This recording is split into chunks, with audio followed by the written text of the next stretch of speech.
Okay, so I just left my mentoring appointment, and one of my action steps was to record a video every weekday. So I've been having lots of ideas of videos to record, and I have made up a bunch of excuses as to why I shouldn't do it, so I haven't done it. So I just wanted to record a video while this is still fresh in my mind, because one of the things we talked about was the fight or flight response mechanism that we all have. So whenever you encounter like something in nature that releases the stress hormone, cortisol, cordyrophin, I don't know, whatever it's called. So your response is to either to fight or to flight, so to run away, or lots of times what we do is you don't take any action and just be like a deer in the headlights and just stay there and do nothing. Well, I guess that's more of not necessarily nature, but so whenever I experience anxiety or fear or anything like that, it's the same thing. You're going to have the stress hormone. You're going to want to either.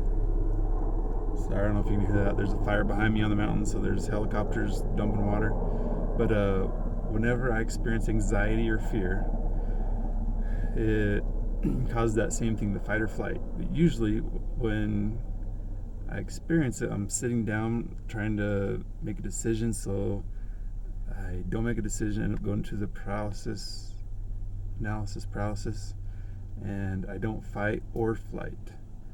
And so what my mentor said to do when I feel that anxiety is his first thing he said was to start moving, do something to exhaustion, because in nature, like if you come across a tiger, you go into flight mode, you take off running, and like release all the endorphins, whatever, I don't know, whatever. Release all those. And so when you just sit there and do nothing, and usually when you go into this analysis paralysis, you're sitting, like you're standing still, sitting, you don't fight, you don't flight, nothing like that. So he said to right away do push-ups to exhaustion, to do burpees to exhaustion, run, sprint to exhaustion, just to fulfill that fight or flight. And because once you're done, it releases that serotonin, which then is that reward. It helps you feel good.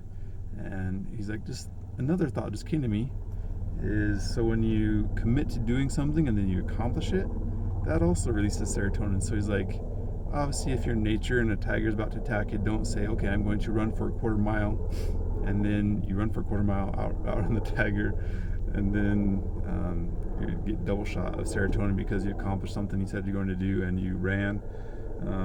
But he's like, next time like you're feeling that anxiety and the analysis paralysis, he's like, make a commitment. Say, hey, I'm going to do 50 burp ups. I'm not sure what a burp up is, but let's just say burpees to be safe, because that's you all know what a burpee is, right? I think if you don't, YouTube, it's awesome. So he said, make a commitment to do whatever physical exercise to get that. So set a measurable goal. So say 50 burpees. And so that way you're fulfilling the fight or flight. You're getting the serotonin from running or whatever it is. And then you're also getting the serotonin from doing what you committed to do, or I committed to do. Sorry, I need to keep this framed for myself because I'm talking to myself mostly and just wanting to remember this while it's still fresh.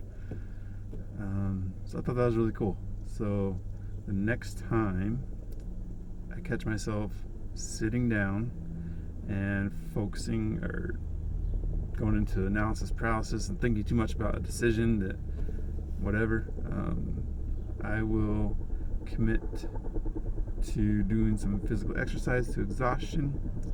So then that way I'm moving, because movement, action drives out fear.